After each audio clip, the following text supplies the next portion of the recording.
Alhamdulillahirabbil alamin wassalatu wassalamu ala asrofil anbiya'i wal mursalin wa ala alihi washabbihi wa man da'a bi da'watihi wa intazahu bi tariqatihi wa tarasawu tawhid jalal aqidah al-islamiyyah asasan fikrati wa miqyasan a'mali wa masdaran li ahkami. Asyhadu an la ilaha illallah wa asyhadu anna Muhammadan abduhu wa rasuluhu la nabiyya ba'da. Wa qala Allah ta'ala fil kitabil karim a'udzu billahi minasy syaithanir rajim. Bismillahirrahmanirrahim. Wa in ahsantum ahsantum li anfusikum wa in asatum falaha. Alhamdulillah, puji dan syukur senantiasa kita panjatkan tentu saja hanya pada Allah Subhanahu wa taala yang telah menurunkan pada kita Al-Qur'an, kemudian menunjukkan kita dengan Al-Qur'an itu yang mana yang benar dan yang mana yang salah. Dialah Allah yang juga telah menurunkan kepada kita kebaikan-kebaikan yang diselingi sebagai pemenang atas keburukan-keburukan yang telah disediakan jalannya juga dan telah dipimpin oleh syaitan. Dan mudah-mudahan siapapun yang mengambil Al-Quran, maka dia akan menjadikan dirinya lepas daripada godaan syaitan dan selalu menuju pada langkah kebaikan. Salam dan salam juga tercurah dan terlimpahkan kepada baginda Nabi besar Muhammad SAW. Beliaulah penghulu kebaikan dan tiada kebaikan kecuali yang dicontohkan oleh beliau dalam setiap perbuatan beliau, setiap perkataan beliau, sampai pada diamnya beliau, itu pun merupakan sebuah kebaikan. Maka mudah-mudahan Bapak Ibu sekalian, kita termasuk orang yang mencontoh Rasulullah, tidak hanya mengakui Rasul sebagai nabi kita, tapi juga mudah-mudahan Rasul kelak mengakui kita sebagai umatnya. Amin. Alhamdulillah Bapak Ibu sekalian, pada hari ini kita bisa berjumpa lagi. Jadi mohon maaf sebelumnya, saya juga dapat beberapa komplain semenjak saya ngisi sampai dengan detik ini 11 tahun. Kalau ngomong saya terlalu cepat Bapak Ibu sekalian. Jadi itu memang sudah dari lahir begitu. Nah, memang kemarin itu saya sudah berusaha agak lambatin, tapi memang masih terlalu cepat. Tapi nggak ada masalah. Tapi mudah-mudahan kita terbantu dengan adanya gambar. Jadi pada hari ini Bapak Ibu sekalian, yang akan kita bahas adalah sebuah tema yang sangat sederhana. Judulnya pun sederhana. Judulnya Life is Choice. Kalau bahasa Inggrisnya agak salah sedikit, wajar karena bukan orang Inggris. Life is a choice. Hidup adalah sebuah pilihan.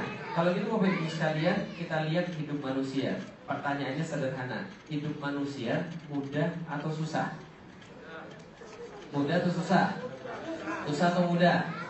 Harus pilih salah satu, gak boleh dua-duanya. Mudah atau susah? Susah atau mudah? Oke, saya sederhanakan Bapak Ibu sekalian. Punya anak laki-laki di rumah? Oke, atau punya anak wanita di rumah? Anak laki-laki atau wanita bangun pagi di hari Senin, yang mereka rasakan malas atau rajin? Malas. Berarti bagi dia hidup itu mudah atau susah? Kenapa dia bangun pagi hari Senin dia malas? Bukan choice dia. Kenapa dia bangun Senin malas?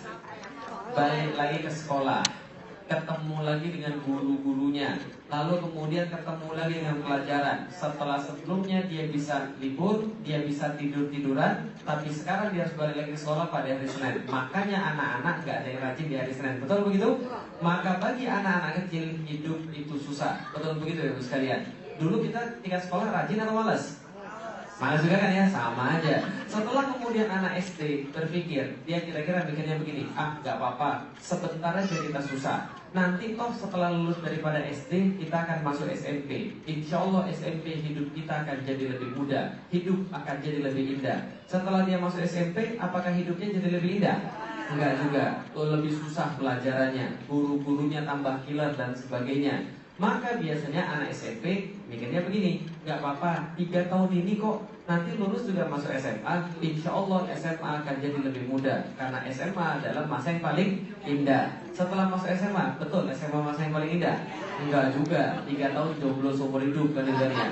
Dan kemudian gak ada yang bisa dibanggakan ketika di SMA. Ternyata SMA bukan masa yang paling indah. Lalu dia mikir, tenang, 3 tahun ini nanti kita lulus masuk kuliah, insya Allah hidup akan jadi lebih indah. Ternyata pas kuliah hidup jadi lebih indah. Ingat dulu kuliah Bapak Ibu sekalian, apa yang terjadi? makan Senin Kemis karena kiriman telat, betul begitu? Kemudian besok paginya makan mie, malamnya makan mie lagi, maka sebulan dari situ kena penyakit tipes, ngerti kan ya? Maka belum jadi mahasiswa kalau belum kena penyakit tipes, kata orang kan ya. Maka dia mikir, tenang, hidup akan jadi lebih indah setelah lulus daripada kuliah. Setelah lulus kuliah, benar hidup dia akan jadi lebih indah. Enggak juga ternyata. Life will never be easy. Hidup tidak akan pernah jadi lebih indah. Jadi kalau Anda membayangkan hidup akan jadi lebih indah pada satu masa, lupakan sekarang juga. Karena hidup justru tambah susah sepanjang masa. Oh enggak Ustaz, nanti kalau sudah nikah insya Allah hidup jadi lebih indah. Betul begitu? Itu bayangan orang yang belum nikah, Bapak Ibu sekalian. Kalau yang sudah nikah, betul hidup jadi lebih indah? Betul, 3 hari pertama Bapak Ibu sekalian. Nah, hari keempat kita bangun, kita lihat ada orang harus kita kasih makan sampai mati. Jadi hidup gak akan jadi lebih indah. Life will never be easy. Itu yang disampaikan kepada kita oleh seorang kuli bangunan yang dia harus angkat barang-barang setiap hari ratusan kilo. Kadang-kadang tontonan malah.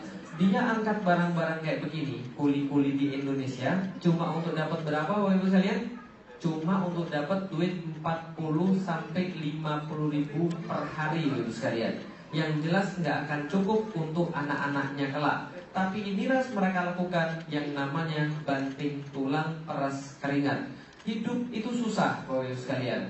Saking susahnya cari kerja, sampai-sampai ada orang bilang kepala harus jadi kaki, kaki harus jadi kepala, tulang dibanting, keringat diperas untuk cari yang namanya duit Bapak Ibu sekalian. Apapun dilakukan untuk cari yang namanya duit, orang berjibaku luar biasa untuk cari sekali lagi yang namanya duit Bapak Ibu sekalian. Apapun dilakukan di Indonesia nih, coba lihat nih, ada metode transportasi yang tidak ada bahkan di negara maju kayak Amerika, namanya ojek Bapak Ibu sekalian.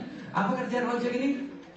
Nyewain motornya, nungguin penumpang dari pagi sampai malam, paling dapat 2 sampai 3 trip. Bawa pulang ke rumah nggak lebih daripada 20 ribu rupiah. Tapi mereka tetap lakukan walaupun panas, asap, kemudian macet untuk cari yang namanya duit Bapak Ibu sekalian. Orang Indonesia super kreatif, yang lain nggak ada di Indonesia ada. Apa ini Bapak Ibu sekalian?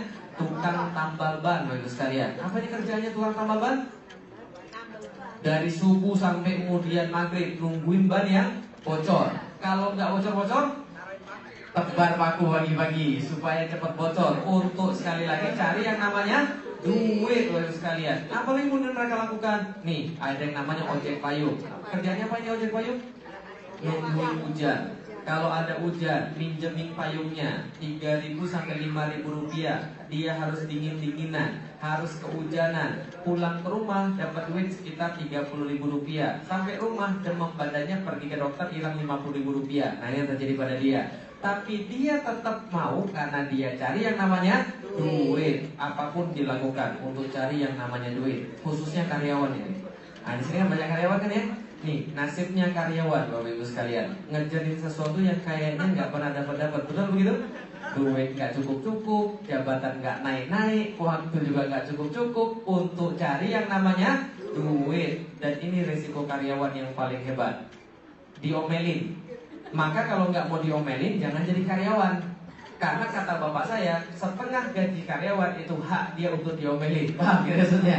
Jadi kalau memang dia mau jadi karyawan ya harus diomelin. Inilah kemudian nasibnya. Kalau gitu kerjaan apa yang enak untuk cari duit? Nggak ada kerjaan yang enak untuk cari duit. Ini apa ini?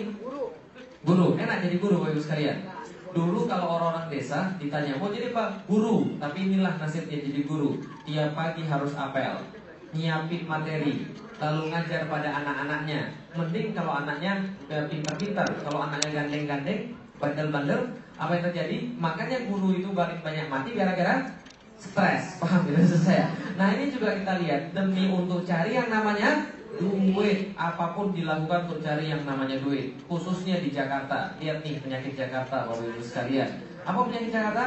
Macet Bapak Ibu sekalian. Dan macetnya nggak tanggung-tanggung. Terakhir disurvei, orang Jakarta rata-rata di jalan selama 4 jam. Minimal 2 jam dari rumah ke kantor, lalu dari kantor ke rumah, lalu 2 jam lagi. Itu belum kayak kemarin. Hari Senin kemarin Jakarta baru kena banjir, orang dari kantor ke rumah lebih daripada 9 jam. Coba bayangkan, itu setiap hari Bapak sekalian. Jadi kalau orang sini ada antrian 5-6 mobil aja udah ngamuk kan ya. Di Jakarta itu biasa Bapak sekalian. Jadi tetap aja penduduk Jakarta tambah atau kurang? Demi untuk cari yang namanya duit, apapun dilakukan, naik ke atas kereta api. Walaupun katanya setiap bulan ada 3 orang kesetrum mati, tapi tetap aja mereka nggak kapok-kapok untuk cari yang namanya duit, Bapak sekalian. Apapun dilakukan, pergi ke tempat-tempat yang begini, kerjanya naik tempat begini. Kalau jatuh kira-kira gimana ini? Ya kalau nggak mati ya cacat seumur hidup lah kan gitu kan ya. Yang kerja begini biasanya orang desa atau orang kota? Orang desa pergi ke Jakarta. Kadang-kadang dia pulang kalau ada duit 6 bulan sekali. Kalau benar-benar nggak ada duit, dia pulang setahun sekali. Namanya mudik. Kalau benar-benar nggak ada duit lagi, kadang-kadang 2 tahun nggak pulang-pulang, Ibu sekalian. Siapa itu? Wah, ada pengamat agama. Nah, ini adalah yang kita lihat. Semua dilakukan untuk cari yang namanya duit, Ibu sekalian. Apapun dilakukan. Pertanyaan saya sederhana. Tadi sudah saya tunjukkan, segala sesuatu berjibakunya orang untuk cari yang namanya duit. Kan ya, mulai dari ini sampai dengan ini, segala macam dilakukan untuk cari yang namanya duit. Pertanyaan saya sederhana, duit untuk apa? Untuk hidup. Hidup berapa lama? Nggak tahu. Kalau kata satu riwayat, umur Rasul tidak akan beda dengan umur umatnya. Kira-kira umur Rasul kita berapa? 63. Kalau gitu umur umatnya kira-kira berapa?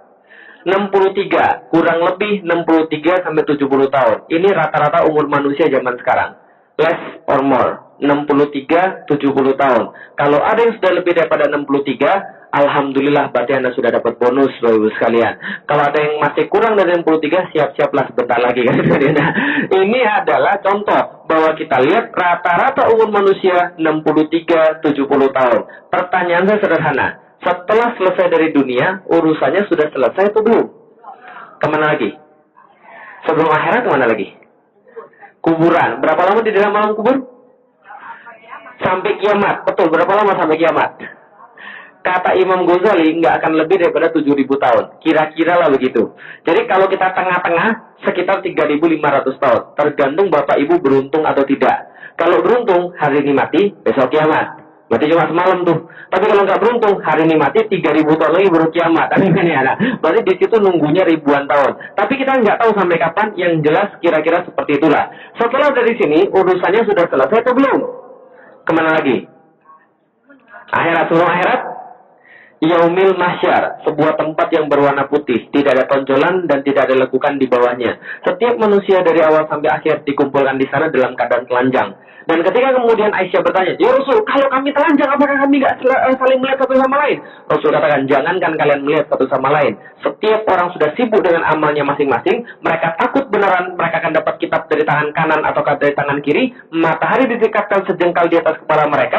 Dan kemudian saking takut dan panas, mereka berkeringat. Dan keringat itu sampai menggenangi telinga mereka sendiri." Jadi bernapasnya begini. Paham? Jadi bukan begini bernapasnya, tapi begini nih. Kenapa? Karena saking kemudian krodit dan saking kemudian nggak bisa bernapasnya karena air keringat kita kemudian menggenang sampai kemudian telinga, kata Rasulullah. Nah, ini adalah Yaumil Mahsyar. Berapa lama di Yaumil Mahsyar, Bapak Ibu sekalian?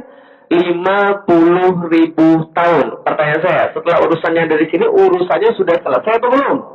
Urusannya baru selesai. Ada yang dapat kitab dari tangan kanan, ada yang dapat kitab dari tangan kiri. Yang dari tangan kiri, masuklah dia ke neraka. Yang dari tangan kanan, masuklah dia ke surga. Berapa lama di situ?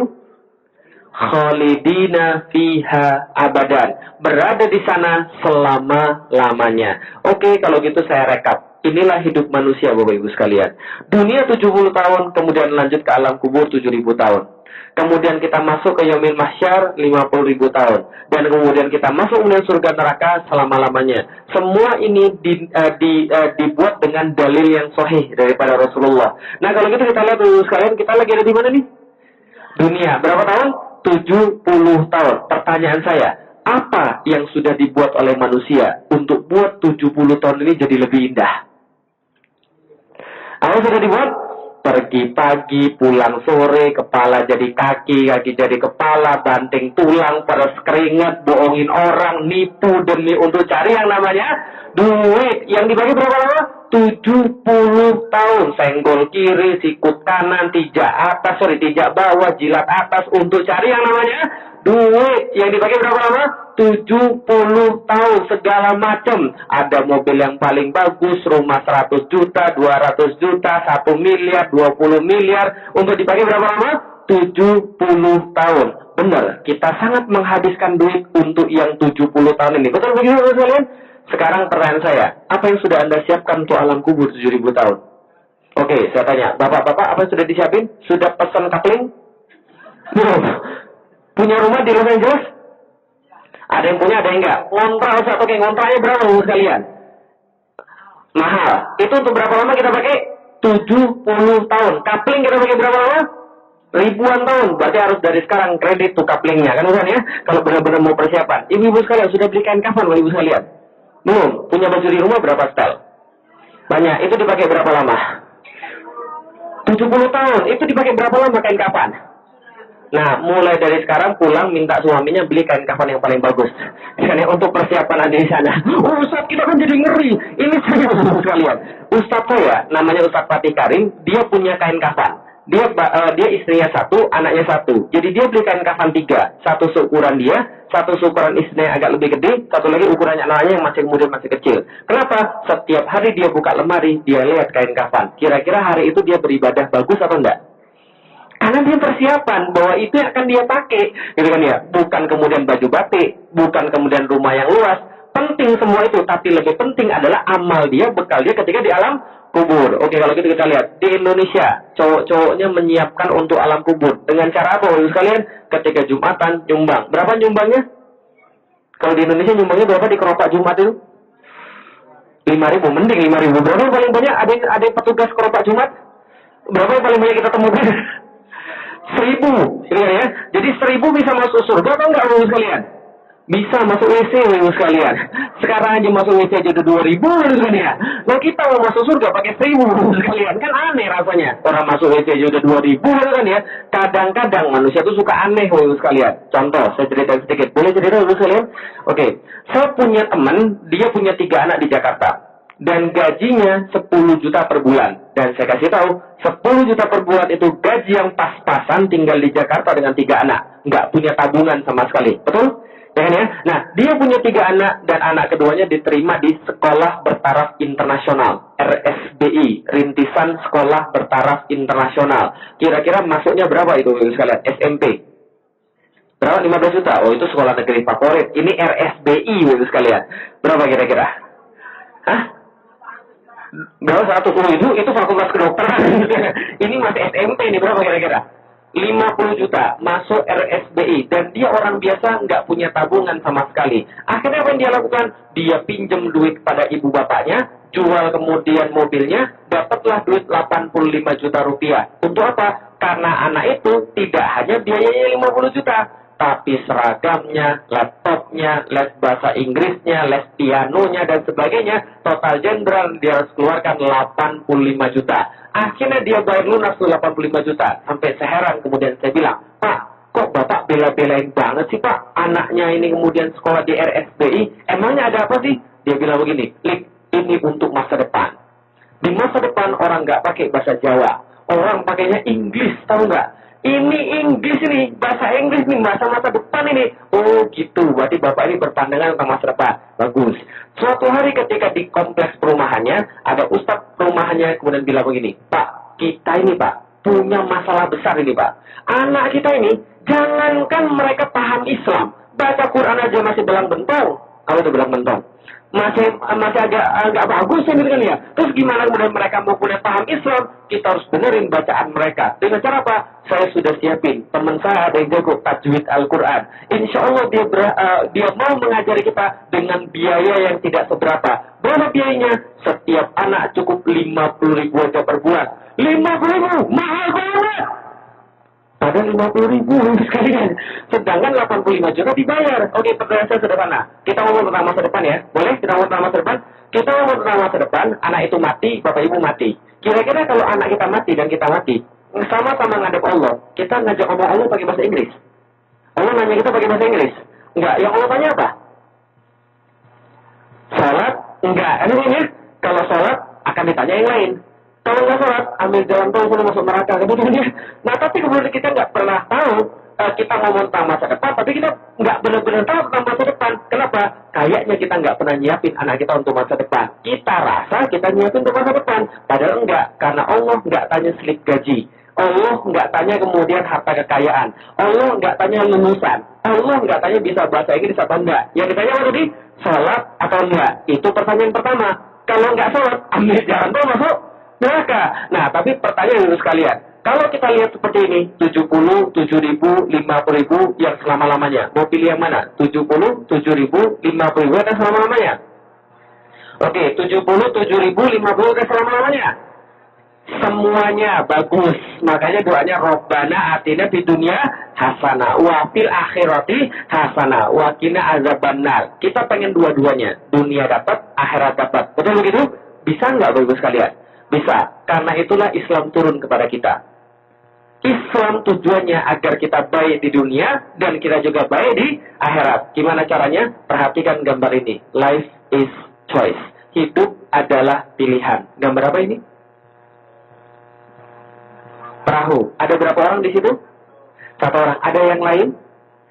Ada nggak orang lain selain dia? Nggak ada. Dia bawa sebuah perahu dan dia bawa sebuah galah. Dengan galah itu dia mau ke kiri bisa atau enggak? Bisa. Dia mau ke kanan bisa atau enggak? Bisa. Karena itu urusan dia. Boleh nggak saya minta pertanggungjawaban orang lain atas perbuatan dia?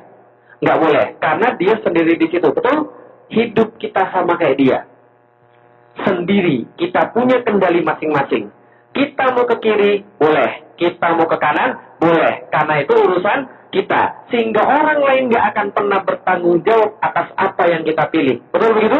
Oke, kalau gitu kita lihat dulu sekalian. Hidup kita adalah pilihan kita. Karena itulah kita yang sekarang adalah hasil pilihan kita yang kemarin. Betul?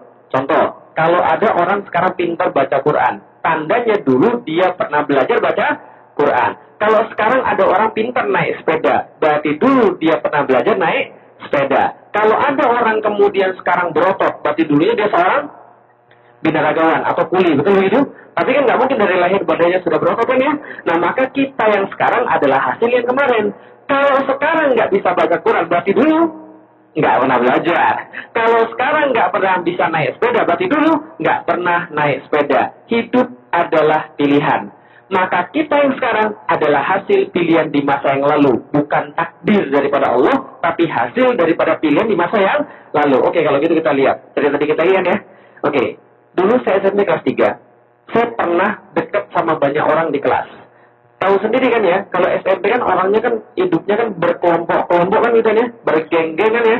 Ada geng preman, ada geng pelajar, ada geng tukang main game. Ada geng yang sukanya cowok tapi dekatnya sama cewek terus. Yang saya sulit membedakan ini jenis kelaminnya apa sih sebenarnya kan itu kan ya. Nah, ini kemudian ada geng-geng seperti itu. Saya ketua kelas. Karena saya ketua kelas, saya dekat dengan semua orang, termasuk geng preman. Sehingga preman nggak pernah ganggu saya. Kenapa preman nggak pernah ganggu saya? Karena preman dan saya simbiosis mutualisme, Bapak Ibu sekalian. Kapan simbiosisnya? Ketika ujian. Dia datang ke rumah saya minta bocoran. Ya. Jadi suatu hari ketika ujian, dia pagi-pagi datang ke rumah saya jam 5, dia bawa soal bocoran. Nih, kerjain nih soal bocoran. Kamu dapat dari mana nih soalnya? Aku ngirit dipercetakan. Jadi dia dapat soal bocorannya. Setelah dia dapat soal bocoran, saya kerjain soal bocorannya dan saya kasih dia. Saya juga dapatnya soal bocorannya. Nah, akhirnya dia bilang, "Lik, kamu ini sungguh berhati, Mas. Kamu mau nolongin kami walaupun kami ini preman. Kamu ini benar-benar kemudian seorang yang baik, teman sejati di dunia." Tapi dia bilang begini, "Tapi saya nyalik, kamu tuh punya kelemahan." Loh, apa kelemahan saya? Saya bilang, "Kamu itu punya kelemahan." Apa kelemahan saya? Kelemahanmu itu kamu terlalu rapi. Kamu itu harusnya masih muda. Manfaatkan masa mudamu. Jangan kelihatan kayak orang tua. Zaman dulu kan gitu kan ya. Anak SMA itu baju harus dikeluarin. Terus kemudian di sininya harus gede, potong di sini biar gak kelihatan preman, cut bray gitu kan ya. Nah, ini kemudian anak-anak zaman dulu. Saya bilang, "Lalu seperti apa lagi?" Dia bilang, "Kamu sayang, jangan kayak orang tua, terlalu rapi, harus gaul dikit, harus trendy dikit gitu loh." Lalu saya tanya, "Maksudnya trendy itu gimana?" Dia bilang, "Kalau laki-laki harus pasang anting-anting sebelah kiri." Nah, sebelah kiri itu anting-antingnya tandanya jantan, Bapak Ibu sekalian. Kalau sebelah kanan, banci. Kalau dua-duanya cewek. Siapa yang buat konsensus begitu ya? Tapi begitulah kalau menurut orang-orang zaman dulu. Tahun 90-an, coba pakai anting-anting sebelah kiri itu jantan. Kalau sebelah kanan, banci. Kalau dua-duanya cewek, berarti cowok jantan harus pakai anting-anting sebelah kiri. Lalu seperti apa lagi? Dia bilang cowok jantan harus ada ciri-cirinya. Nih, ciri-ciri cowok jantan, cowok gaul ibu sekalian. Tahun 90-an ya, tahun 90-an. Jadi kalau tahun 90-an, cowok jantan itu anak gaul harus rambutnya belah tengah. Nah, itu tahun 90-an. Jadi kalau sekarang ada yang belah tengah itu sisa-sisa tahun 90-an. Oh, enggak ada lagi kan ya? Karena itu tahun 90-an. Tapi kalau sekarang beda lagi ya sekalian. Kalau sekarang anak gaul kira-kira kayak begini. Nah, alay ya sekalian namanya. Rambutnya disesuaikan dengan Justin Bieber. Walaupun wajahnya kayak tempe, tapi nggak apa-apa. Yang penting rambutnya mirip dulu. Namanya panjang, susah dibaca. Kalau SMS besar kecil, bikin mata sakit aja ini ya. Terus kalau foto di Facebook sukanya yang aneh-aneh. Inilah foto dari atas lah, dikiut-kiutin bang, saya. Akhirnya kayak gitu, narsisisme sekalian. Nah, inilah udah anak zaman sekarang. Tapi kita balik lagi. Ini anak zaman dulu, inilah namanya anak gaul. Gaul dikatakan kalau rambutnya belah tengah dan kemudian disemir. Setelah melihat rambutnya disemir, kemana-mana bawa rokok. Berarti cowboy, bagus sekalian. Keren, kan ya, maco, kan ya. Nah, walaupun satu rokok, joinan bersepuluh, yang penting keren, maco, sekalian. Kemana-mana bawa gelang. Semakin banyak gelangnya, semakin bagus. Tandanya dia kepala sukunya, bagus sekalian. Dan kalau kemudian dia pergi kemana-mana, pakainya baju kaos. Dan gambarnya yang seram-seram. Betul begitu? Ya. Apa mungkin gambarnya? Ganja, narkoba, tengkorak, kuburan, gitu ya. Pokoknya gambarnya seram-seram. Nggak hanya gambarnya yang seram-seram, tulisannya lebih seram lagi. Biasanya tulisannya apa? Dasarnya biasanya warna apa bajunya? Hitam. Terus tulisannya warna apa? Merah, hijau, terang. Tulisannya apa biasanya? Neraka jahanam. Nah, kan kerak neraka, kan? Go to hell, kan ya?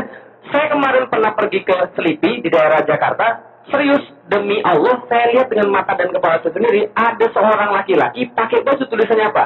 First in hell. Nah, maksudnya, pertama kali masuk neraka. Langsung saya temui, saya salamin. Semoga saya doakan, semoga doamu segera terkabul. Oh, kenapa? Bayangin aja, nggak ada otak. First in hell tuh bayangin. Pertama kali masuk neraka, yang gila. Tapi ini yang terjadi. Anak gaul. Dan yang lebih parah lagi, biasanya tangan kirinya kalau dibuka, itu ada tatonya. Gambar apa tatonya biasanya? Tengkorak, betul. Tengkorak itu kemudian matanya bolong, dilewatin sama ular. Kemudian ularnya menggigit mawar merah. Ada duri-durinya. Di bawahnya ada tulisan, I love mama. Enggak. Nah, udah saya bilang, kalau ini adalah anak gaul, saya lebih baik nggak usah ikut-ikutan. Kenapa? Karena kalau ini anak gaul, saya nggak mau ikut-ikutan. Lalu dia bilang, kenapa nggak mau ikut-ikutan? Saya bilang, tahu nggak? Kita tuh nggak selama-lamanya jadi anak SMP. Kita tuh nggak selama-lamanya jadi anak SMP. Suatu saat nanti kita akan lulus masuk SMA. Setelah kita masuk SMA, kita akan kuliah. Setelah kita akan kuliah, kita akan punya istri. Setelah kita punya istri, kita akan punya anak. Saya mau ketika saya punya anak, anaknya bangga pada bapaknya. Dan nggak mungkin anaknya bangga pada bapaknya kalau bapaknya urakan kayak begini. Paham ya maksud saya sekalian? Kita nggak selama-lamanya jadi orang muda. Nggak selama-lamanya nagih duit sama orang tua. Satu saat kita harus berubah cepat atau lambat. Dia bilang, terserah lu delik, dasar kalik banci. Oke, nggak ada masalah. Saya dikatain banci, nggak ada masalah. Gara-gara saya nggak mau kayak begini kan, ya? Oke, nggak ada masalah. 13 tahun berlalu, saya lulus masuk SMA. Kuliah, kemudian ke Jakarta. 13 tahun berlalu, dari Jakarta saya pergi ke Palembang, kota asal saya, hometown saya. Setelah sampai di Palembang, saya check-in di sebuah hotel. Lagi mau ngisi seminar marketing ceritanya. Ketika saya lagi check-in hotel, tiba-tiba ada yang manggil saya dari belakang. Alik ya? Saya bilang, gila, kaget saya. Kenapa? Teman saya sekalian. 13 tahun saya nggak pernah ketemu.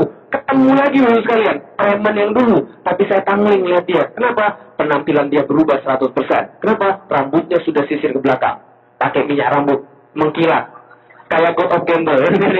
Pakai bajunya kemudian kemeja. Rapi banget. Celananya sepan. Kemudian pakai sepatu pantopel. Semingkilat rambutnya. Dan kemana-mana dia sekarang bawa map. Ternyata dia sekarang seorang agen asuransi, bagus sekalian. Nah, setelah kemudian kita ngobrol-ngobrol, kemudian kita nostalgia masa lalu, kita baru dapat perbedaan yang di antara kita. Setelah 13 tahun berselang. Apa bedanya? 1, saya sudah nikah, dia belum nikah. 2, saya sudah punya anak, dia belum punya anak. Ya, karena dia belum nikah. Yang ketiga, waktu itu yang paling penting, penghasilan saya lebih tinggi beberapa kali lipat daripada penghasilan dia. Bukan karena penghasilan saya yang besar, tapi penghasilan dia yang terlalu sedikit. Paham, bagus sekalian? Kenapa bisa begitu? Nasibnya jelek, nasibnya bagus. Bukan, kenapa bisa begitu? Takdir dia jelek, takdir dia bagus. Bukan, kenapa bisa begitu? Life is choice. Hidup adalah pilihan. Dia dapat hasil pilihan dia 13 tahun ke belakang, saya dapat hasil pilihan saya 13 tahun ke belakang. Apa yang dia lakukan kemarin menjadikan dia yang sekarang. Apa yang saya lakukan kemarin menjadikan saya yang sekarang. Paham Bapak Ibu sekalian? Hidup adalah pilihan. Kita yang sekarang adalah hasil kejadian-kejadian di masa yang lalu. Maka kita bisa tahu apa masa lalu seseorang dari kelihatannya dia yang sekarang. Saya belum kenal Bapak Ibu sekalian. Bahkan saya nggak hafal setiap nama Bapak Ibu sekalian. Tapi saya nggak usah tanya nama, saya nggak usah tahu kemudian latar belakang, saya sudah bisa nebak saya sudah bisa nebak latar belakang Bapak Ibu sekalian dari cara berpakaian, dari cara ngomong, itu menandakan latar belakang kita. Betul begitu? Nggak percaya? Nih coba lihat nih. Coba lihat nih. Siapa dia? Kira-kira masa lalu dia apa nih? Kalau ngelihat dari dia yang sekarang. Mungkin nggak dia seorang mahasiswa berprestasi? Nggak mungkin. Mungkin nggak seorang ustadz? Nggak mungkin. Kenapa nggak mungkin? Nih lihat nih, lututnya kebuka. Berarti dia bukan ustadz. Karena kalau dia ustadz, dia tahu itu aurat. Maka dia nggak mungkin buka aurat. Yang kedua, nggak mungkin dia mahasiswa berprestasi. Karena kalau dia berprestasi, tidak akan jadi tukang beca. Berarti yang paling mungkin dia dulu siapa? Dulunya bapak ibunya nyuruh dia sekolah, katanya bolos, berantem. Dulu bapak ibunya nyuruh dia ngaji, dia nggak mau. Makanya jadinya tukang beca. Kalau gitu, kita yang sekarang hasil pilihan kita yang kemarin. Coba lihat lagi. Kita bisa tahu masa lalunya. Siapa dia? Belum kenal? Belum. Kenalan dulu. Namanya Mas Rosid. Mas Rosid ini kakak kelasnya di IPB. Dia lahirnya di kota Rembang. Tahu Rembang? Perbatasan Jawa Tengah dan Jawa Timur. Dalam keluarga yang sangat miskin. SD, SMP, SMA, dia harus jualan itik. Harus jualan bebek. Harus jualan burung merpati untuk menghidupi sekolahnya. Lulus kemudian dari SMA, kemudian dia dapat undangan ke IPB. Institut Pertanian Bogor. Dia bilang sama ibunya, "Bu, IPB Bu." Ibunya bilang, Set. Duit dari mana? Bapakmu itu buruh, ibumu tuh nggak punya duit. Duit dari mana sekolahin kamu? Kamu nih kayak orang kaya aja. Udah, jangan main-main lah. Pokoknya saya harus kuliah Bu, supaya ilmu saya bertambah luas, pikiran saya bertambah luas. Udah deh Sid, duit dari mana? Debat sama ibunya. Akhirnya setelah debat lama, ibunya ngalah. Jual emas, kemudian pinjam duit ke tetangga, sekolahkan Mas Rosid ke IPB. Nih, wajahnya ketika baru masuk IPB, masih culun Bapak Ibu sekalian. Setelah dia masuk IPB, maka dia melakukan pilihan-pilihan yang berbeda seperti orang lain. Maka apa kemudian bisa kita lihat? Subuh-subuh, pada subuh yang lain pada tidur. Dia nggak tidur, keliling kompleks perumahan dosen. Kerjaannya jualan koran, Bapak Ibu sekalian, di kompleks perumahan dosen. Siang-siang, yang lain kuliah, dia pun kuliah, tapi dia bawa roti, jualan roti sambil kuliah. Sore-sore, yang lain pacaran, nongkrong, dia jualan es buah, Bapak Ibu sekalian. Sampai temennya bilang, Set, 600 meter pergi dari Rembang, 600 kilometer dari Rembang, pergi ke Bogor, kerjaanmu jualan es buah. Emangnya di Rembang nggak ada es buah? Nggak apa-apa, yang penting halal. Pokoknya dia lakukan. Malam-malam yang lain pada tidur, dia nyantri, Bapak sekalian. Capek nggak kira-kira? Capek, tapi itulah pilihan dia. Apa yang terjadi kemudian? Pucuk dicinta, ulam tiba.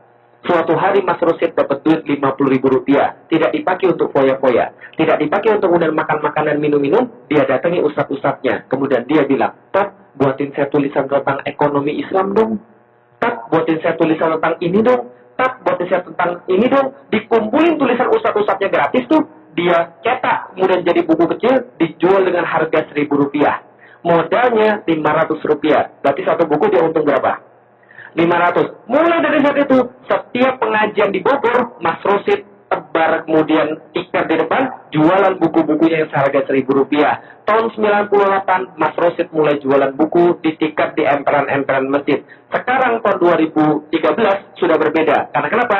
2008 saya ketemu dia lagi, 10 tahun kemudian, dia sekarang sudah jadi kemudian pemimpin, pembicara di komunitas pengusaha rindu syariah. Yang ternyata yang kemudian dia ngomong ini semuanya pengusaha semua, karena dia sekarang bukan jadi penjual di tiket-tiket lagi. Sekarang dia sudah punya penerbitan, dia sudah punya usaha-usaha lain, dan omsetnya setahun 5 miliar. Lumayan Bapak sekalian? Lumayan. Mas Rosid Bapak sekalian. Pertanyaan saya sederhana. Kalau dulu Mas Rosid kerjaannya nongkrong sama pacaran, jadi nggak kayak begini? Nggak jadi Bapak sekalian. Berarti hidup adalah pilihan. Yang sekarang adalah hasil yang kemarin. Kalau yang sekarang adalah hasil yang kemarin, berarti yang besok adalah hasil daripada yang sekarang. Oke, kalau gitu kita lihat dulu sekalian. Tahu Mama Loren? Tahu? Coba Mama Loren. Peramal. Kalau kemarin Mama Walet sudah mati? Ya, berarti Indonesia kehilangan satu peramal, Bapak sekalian. Berarti Indonesia mencari satu peramal baru. Ada yang mau daftar? Ada yang mau daftar? Oke, betul, Bapak sekalian. Meramal nggak boleh di dalam Islam. Kecuali ramalan cuaca, boleh. Tapi ramalan yang lain nggak boleh, Bapak sekalian. Nah, tapi ada ramalan yang boleh lagi. Apa ramalannya? Ramalan metode life is choice. Hidup adalah pilihan. Gimana metodenya? Begini, Bapak sekalian. Kita yang sekarang adalah hasil yang kemarin. Berarti kita besok adalah hasil daripada yang sekarang. Berarti kita bisa tahu masa depan orang dari apa yang dia lakukan sekarang. Tak percaya? Lihat nih. Kalau sekarang orangnya begini, kira-kira besoknya jadi apa yang bisa lihat? Jadi apa nih kira-kira besoknya nih? Hah? Oke, selain tukang beca apa lagi? Tukang parkir, preman, bukan ya? Mungkin nggak jadi pengusaha. Mungkin pengusaha narkoba, sekalian. Nah, kalau gitu kita lihat. Kalau ini yang dipilihnya ketika muda, dan garis bawah ya, kalau dia tidak berubah, ya garis bawah ya, kalau dia tidak berubah, maka masa depan dia tidak ada yang lain. Kecuali apa? Sebelah kiri LP Cipinang, sebelah kanan Nusa Kambangan. Kalau dia tidak berubah. Tapi kalau dia berubah, apapun bisa terjadi. Ingat almarhum Uji kemarin? Dulunya apa? Nah, dulunya orang jahat, narkoba, kemudian ya segala macam lah. Tapi dia berubah, maka dia bisa jadi apa saja. Tapi kalau dia tidak berubah, jalan ke depan dia sudah jelas. Contoh, minggu depan saya mau ke Seattle. Berarti hari ini saya beli tiket ke Seattle atau beli tiket ke New York? Kalau hari ini saya beli tiket ke New York, minggu depan nyampe nggak saya ke Seattle? Nggak usah tunggu minggu depan. Hari ini saya sudah bisa tahu besok ada di mana. Kemudian ya, sama kayak kita kan hidupnya. Kita sudah bisa tahu ada di mana ke depan dari ngelihat kita yang sekarang. Oke, kalau gitu kita lihat. Kalau sekarangnya begini, kira-kira ke depan jadi apa nih kalian? Jadi apa nih? Oke, belum tahu ya, saya kasih tahu. Yang tengah hamil di luar nikah. Lu kok bisa hamil? Kerjaannya pacaran wae bagi sekalian sama yang ini. Lu emang pacaran bisa hamil? Ya bisa lah. Emang pacarnya kerjaannya kerokan? Enggak kan ya? Nah, maka kemudian hamil di luar nikah. Setelah hamil di luar nikah, oke, saya lupa kasih tahu. Dari mana udah usah tahu pacar bisa hamil? Saya nulis buku yang keempat, judulnya Udah Putusin Aja. Tahu kenapa? Karena memang setiap pacaran tidak berujung pada zina, tapi setiap zina diawali dengan pacaran. Betul. Di Indonesia, 62,7% anak SMP tidak perawan. Itu gara-gara apa? Pacaran. Ustaz, pacar sih nggak ngapa-ngapain, Ustaz. Ya kalau pacarnya nggak ngapa-ngapain, ya ngapain pacaran? Kemudian, Ustaz, pacarnya cuma pegangan tangan saja. Nggak mungkin cowok cuma cukup pegangan tangan. Kalau cowok cuma cukup pegangan tangan, berarti dia bukan cowok normal. Paham? Kira susah ya? Karena cowok normal itu pasti pengen lebih daripada pegangan tangan. Kan itu kan ya? Makanya Allah suruh nikah. Ya? Nah, oke, kalau itu saya lanjutin lagi. Nah, ini kemudian hamil luar nikah. Pacarnya kemudian menghamili, diketahui bapaknya. Bapaknya ngamuk. Akhirnya bapaknya gebukin pacarnya sampai mati. Tahu pacarnya mati, dia bunuh diri. Romeo and Juliet, saudara-saudara sekalian. Nah, kalau ini banci sekaligus narkobaan, matinya overdosis. Kalau ini tukang berantem, ditusuk orang dari belakang. Kalau ini penampakan, saudara sekalian. Kalau gitu kita lihat, hidup adalah pilihan. Apapun yang kita buat pada hari ini, itu memberikan efek siapa kita ke depan. Betul? Pertanyaan saya sederhana. Besok kalau sudah mati, mau pilih mana? Surga atau neraka? Yang jelas, surga atau neraka? Yakin? Surga atau neraka ditentukan nanti atau sekarang? Beli tiketnya nanti atau sekarang? Kalau ada orang mau masuk surga pasti nggak mau sholat? Nggak nyambung sekalian. Maka kita lihat, kalau benar-benar kita pengen masuk surga, sudahkah kita melakukan amalan-amalan orang masuk surga? Contoh sederhananya aja. Oke, gini aja. Coba baca Quran. Coba lihat tuh, orang-orang surga tuh makanannya apa? Minumannya apa, aktivitasnya apa. Itulah yang sekarang dilakukan. Nah, makanya kemudian saya minta dibawain air jahe. Karena orang-orang di surga itu makanannya air jahe. Nah, ya itu salah satu yang memang begitu, air jahe makanannya. Jadi, ini kemudian bisa kita lihat. Hidup adalah pilihan. Apa yang terjadi besok adalah perbuatan kita yang sekarang. Bisa dipahami oleh sekalian? Hidup adalah pilihan. Itu yang pertama. Yang kedua, hidup adalah pilihan. Dan cuma satu pilihan yang bisa dibuat dalam satu waktu. Berapa pilihan? Berapa pilihan? Satu. Oke, kalau gitu kita lihat. Contoh nih. Kalau kita mau pergi ke Amerika, berarti kita nggak bisa pergi ke Australia. Karena saya sudah terima sebulan di Amerika, berarti saya nggak bisa bersama sama keluarga. Normal kan ya? Cuma ada satu pilihan yang bisa dibuat di satu waktu. Kalau kita masuk surga, berarti kita nggak mungkin masuk neraka. Kalau kita masuk neraka, nggak bisa masuk surga. Jadi muslim nggak mungkin berarti jadi orang yang non muslim di saat yang sama. Jadi non muslim berarti tidak mungkin jadi muslim di saat yang sama. Cuma ada satu pilihan dalam satu waktu. Nggak percaya? Kita tes bagus sekalian. Yang punya tangan kanan, angkat tangan kanannya masing-masing. Ini tes ini. Angkat tangan kanannya masing-masing. Arahkan ke wajah saya. Arahkan ke wajah saya. Tangannya arahkan ke wajah saya. Oke? Anggap wajah saya adalah sebuah target. Wajah saya apa tadi? Target. Tangan Bapak Ibu sekalian adalah sebuah penghalang. Tangan Bapak Ibu sekalian adalah sebuah apa tadi? Penghalang. Nah, sekarang perhatikan baik-baik. Dengarkan sugesti saya. Oh iya, enggak hipnotis lagi. Arahkan ke wajah saya, arahkan ke wajah saya. Anggap wajah saya tadi apa sebuah apa tadi? Oke, target. Tangannya tadi apa tadi? Penghalang. Sekarang tolong untuk perhatikan penghalangnya. Targetnya kelihatan nggak? Nggak kelihatan kan ya? Sekarang tolong untuk pilih melihat targetnya. Halangannya kelihatan nggak? Oke, ada yang bisa lihat dua-duanya jelas. Halangan sama targetnya sama-sama jelas. Ada yang bisa? Ada yang bisa? Selamat, berarti Anda sudah menderita kejulingan loh sekalian. Terima kasih. Hidup adalah pilihan. Fokus pada tujuan, halangannya kabur. Fokus pada halangan, tujuannya kabur. Makanya jangan sering ngeluh. Ngeluh itu apa? Fokus pada hambatan. Dan tujuannya pasti nggak nyampe tuh. Mau pergi pengajian, fokusnya hambatan, nggak punya mobil lah, gitu kan ya, nggak punya waktu lah, ya nggak pergi pengajian lah, kan ya. Jangan fokus pada halangan. Orang yang fokus pada halangan nggak mungkin berhasil dalam hidupnya. Maka tidak pernah ada orang yang hidup di dunia yang suka ngeluh dia sukses, benar nggak? Coba tunjukin sama saya, ada nggak orang yang suka ngeluh dia sukses? Ada nggak? Dalam hidup nggak akan pernah. Hidup adalah pilihan. Cuma satu pilihan yang bisa dibuat dalam satu waktu. Nggak percaya? Nih, coba nih lihat nih. Tiangnya ada berapa? Yang benar. Oke, tiangnya ada berapa? Agak keras dikit. Tiangnya ada berapa? Yang benar. Tadi katanya 2. Coba lihat yang benar. Tiangnya ada berapa? 2 atau 3?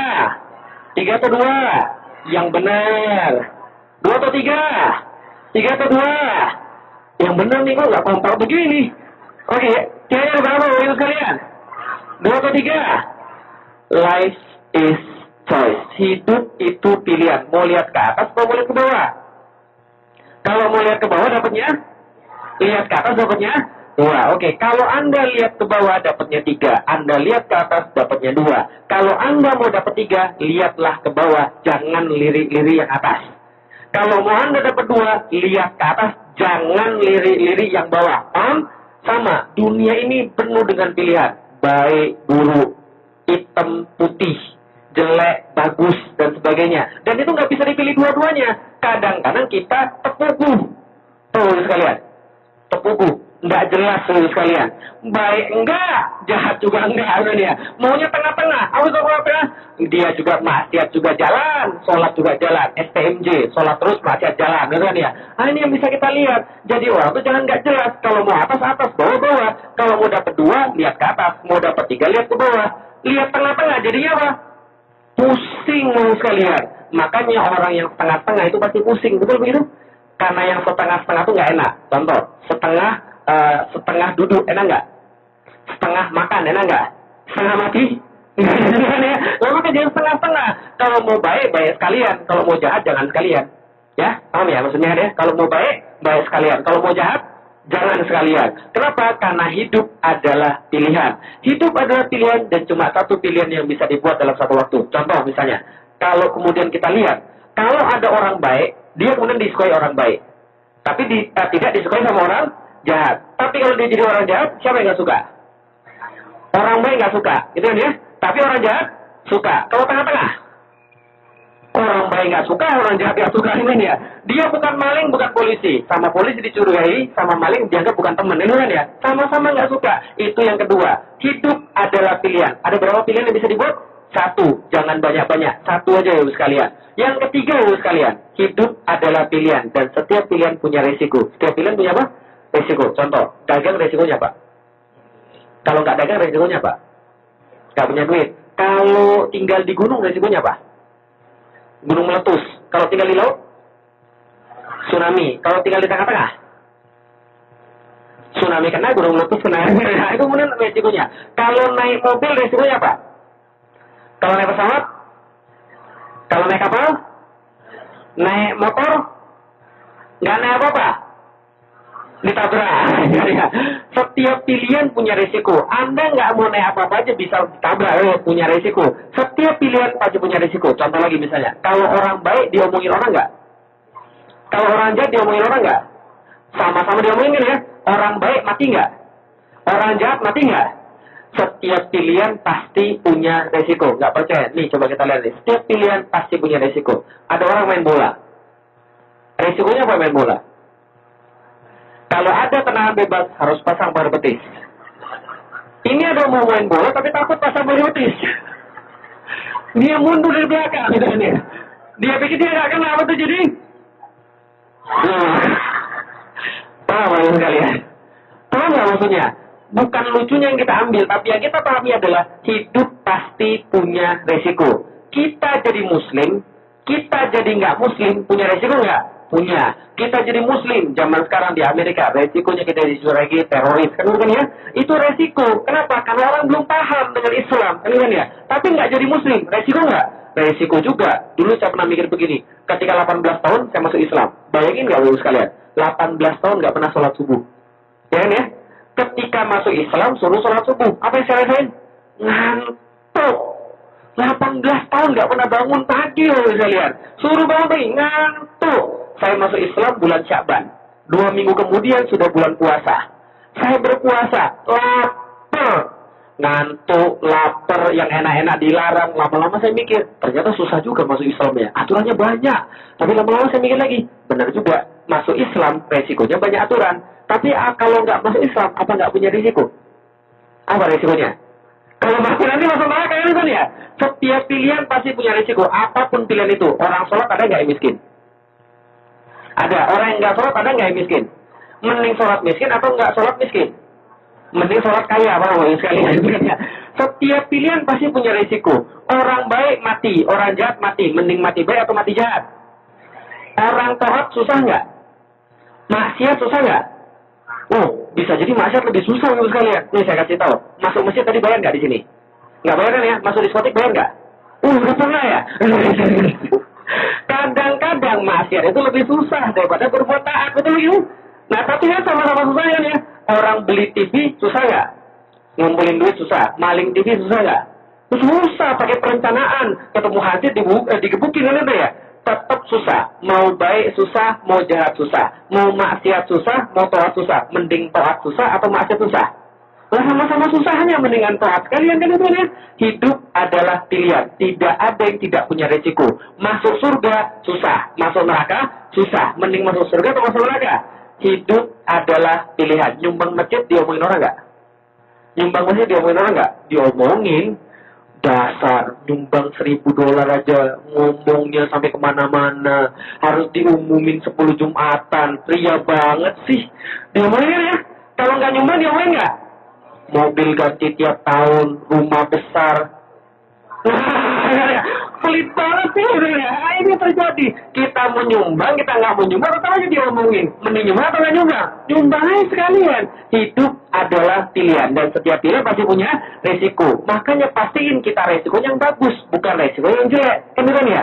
Rasul kita aja, jangankan manusia diomongin orang, jangankan manusia dituduh-tuduh. Rasul kita aja, yang lisannya ini mulia, yang nggak keluar kecuali yang baik, yang tangannya nggak berbuat kecuali yang baik. Kira-kira susah nggak ketika Rasul dakwah? Susah, lemparin batu, lemparin kotoran ternak, kan itu ya, dilemparin kemudian segala macem. Enakan di sini, nah apa dakwah dibawa ke Universal Studio, kan ya, pulang dikasih makan, kan ya. Tapi Rasul dakwah nggak begitu. Rasul dakwah kan dulu susah kan ya. Jangankan kita, Rasul aja dakwah aja susah, Bapak sekalian. Pertanyaan saya sederhana, Bapak sekalian. Kalau Rasul dakwahnya susah, zaman sekarang kira-kira mungkin nggak kita mendapatkan siksa orang daripada dakwah kita?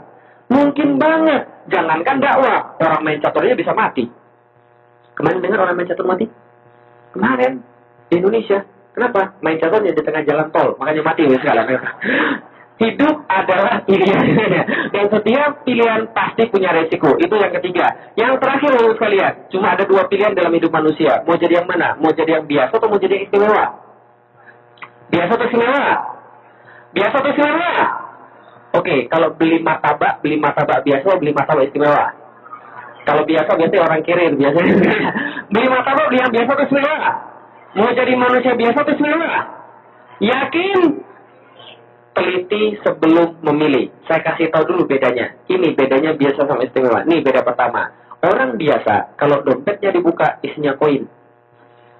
Kalau orang istimewa, dompetnya dibuka, isinya banyak. Perhatian sederhana. Ibu-ibu punya anak perempuan, angkat tangan? Punya anak perempuan, angkat tangan yang punya anak perempuan? Nanti nikahkan anak perempuan, mau sama cowok yang biasa, cowok yang istimewa. Bagus. Itu bukan matre, itu realistis sekalian. Karena kan cinta nggak mungkin makan batu kan ini dia. Kalau kita lihat, ini beda yang pertama, biasa sama istimewa. Beda yang kedua sekalian, orang yang biasa dapatnya dikit, orang yang istimewa dapatnya banyak. Betul begitu? Coba kita lihat contohnya. Sama-sama kerja di satu perusahaan, satunya digaji 500.000 per bulan, satunya digaji 50 juta per bulan. Ada nggak? Ada kan ya? Itulah bedanya biasa sama istimewa. Contoh lagi, sama-sama satu alma mater. Satunya IPK-nya 4,0, satunya 1, alhamdulillah. Ada? Ada. Itulah beda antara biasa dan istimewa. Kalau gitu kita lihat, mau pilih yang mana? Biasa atau istimewa? Yakin? Ada ujian. Perhatiin baik-baik. Ini ujian penting. Karena kalau salah, mempengaruhi kehidupan Bapak Ibu sekalian. Perhatiin baik-baik. Ujiannya pilihan berganda. Soal nomor 1. Jawab yang baik. Lebih banyak orang biasa atau lebih banyak orang istimewa? Yakin? Benar? Betul. Less is better. Lebih dikit itu lebih baik. Kenapa? Lihat nih main bola. Berapa orang main bola? 11 kali 2 berapa? 22 orang main bola. Main bola. Mereka berlari ke sana kemari dengan riang gembira penuh dengan jenaka. Mereka menendang bola ke sana kemari walaupun mereka tidak menang, walaupun mereka kalah, walaupun mereka tidak mainnya bagus. Tapi setelah main, mereka dibayar atau bayar? Dibayar atau bayar? Oke, ratusan ribu orang nonton. Dan di Indonesia bukan hanya nonton, keinjek-injek orang, kelempar botol, tangkap satpam, tangkap polisi kan udah ya. Dan bayar apa dibayar? Bayar sekalian. Kalau gitu sekalian, yang dikit itu biasa atau istimewa? Istimewa. Yang banyak biasa atau istimewa? Biasa. Pertanyaan kedua, soal nomor 2, masih pilihan berganda. Lebih banyak orang cakep atau lebih banyak orang jelek? Nggak boleh begitu, Ibu. Allah tuh menciptakan manusia itu sama dan sempurna, betul? Makanya kata orang cakep itu relatif, tapi jelek itu absolut, paham ya? Oke, lebih banyak orang cakep atau orang jelek? Lebih banyak orang atau jelek? Kita nggak tahu, tapi yang jelas yang cakep itu pasti lebih istimewa, dan istimewa itu lebih dikit daripada yang biasa, sekalian. Oke, sekalian, terutama ibu-ibu sekalian, pilih mana? Biasa atau istimewa? Biasa atau istimewa? Yakin? Awas ya, buka lagi ya. Hidup adalah pilihan. Kenalkan, ini adalah putri saya 4 tahun. Sekarang 5 tahun. Ini putri saya nih, 5 tahun. Insya Allah dari 6 bulan sudah milih jadi istimewa. Insya Allah. Nah, ini yang beda antara istimewa dan biasa. Pertanyaan saya sekarang, mau jadi biasa atau istimewa? Oke, hidup adalah pilihan. Dan Allah Ta'ala di dalam Al-Quran, wal qadzaran oleh jahannama kafina minal jinni wal insi. Lahum qulubun la yafqahuna biha, wa lahum a'yunun la yabsiruna biha, wa lahum adhanun la yasma'una biha, ulaika kal an'am bal hum adall. Coba perhatiin baik-baik. Allah kata di dalam Al-Quran, telah masuk ke dalam neraka jahanam banyak daripada golongan jin dan manusia. Berarti yang masuk neraka itu orang biasa atau orang istimewa? Biasa atau istimewa? Mau jadi yang mana? Biasa atau istimewa? Takbir. Takbir itu orangnya ke atas. Takbir.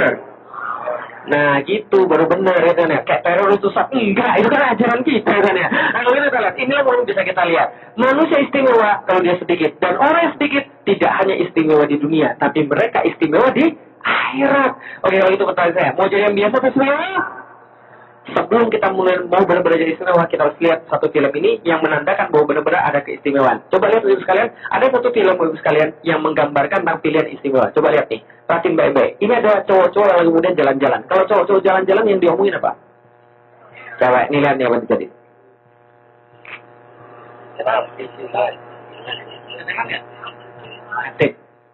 Oh, ini lihat aja nih. Lihat nih. Ngomongin cewek seolah-olah nggak akan mati selama-lamanya. Apa yang terjadi pada mereka?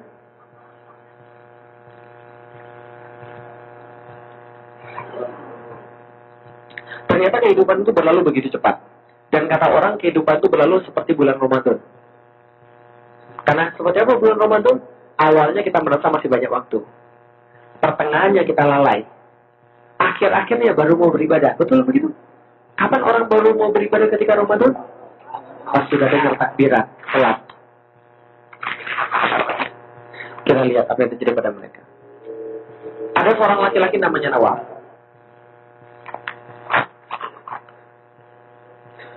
Coba kita lihat nih. Ini yang selamat nih. Tadi keterangan tadi ada 3 orang meninggal, 1 orang selamat. Nah ini yang selamat yang duduk di tengah. Dia kemudian nyari temennya, udah nggak ada lagi. Tetap kemudian temennya nggak ngeliat.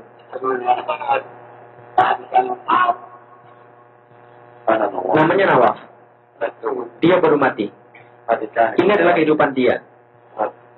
Dan pilihan-pilihan yang dia buat dalam hidup dia. Apa yang dia boleh lakukan? Ngobrol aja terus. Kerjanya pacaran, wae. Ibunya mengingatkan, Nawaf sholat. Masih nggak mau sholat. Diingatkan sama ibunya, Nawaf sholat. Bohong dia. Dan apa yang mereka jadi? Pemayaman salawaratin khairah yaro, pemayaman salawaratin syarro yaro. Apapun yang dia perbuat Allah tujuan pada dia. Dan ketika dia tahu dia sholat kemudian, dia mati belum sholat, dia menyesal dan dia minta pada Allah, ya Allah kembalikan saya sedikit saja untuk saya sholat. Allah kata tidak, waktu sudah selesai. Kalau dia tahu setelah itu dia bakal mati, sholat nggak dia? Sholat. Tapi sayangnya dia nggak tahu. Yang kedua namanya Badar. Kalau dia tahu, dia bakal merangkak untuk sholat, mau nggak dia merangkak? Ini yang kedua. Namanya Badar. Dia juga baru mati. Ini adalah kehidupan dia. Dan pilihan-pilihan yang dia buat dalam hidup dia. Apa kerjanya? Poya-poya. Agak berkumandang. Dia ngajak temannya. Sholat yuk. Kamu bilang, sholat lu kayak di Mekah aja lu. Akan dia sholat sendirian. Dia nggak tahu dosa-dosa dia, tapi mungkin ini pertobatan yang dia kemudian diterima oleh Allah. Ketika dia tahu kemudian dia terakhir kemudian sholat, dia katakan alhamdulillah, untung sholat. Betul begitu? Senang dia.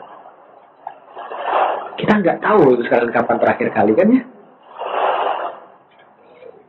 Yang ketiga, seorang cewek namanya Sarah. Apa kerjaannya? Dandan. Apalagi? SMS-an. Nggak cukup SMS-an. Facebook-an loh sekalian. Update status dulu. Dia nggak tahu kalau itu yang terakhir loh sekalian. Yang nabrak.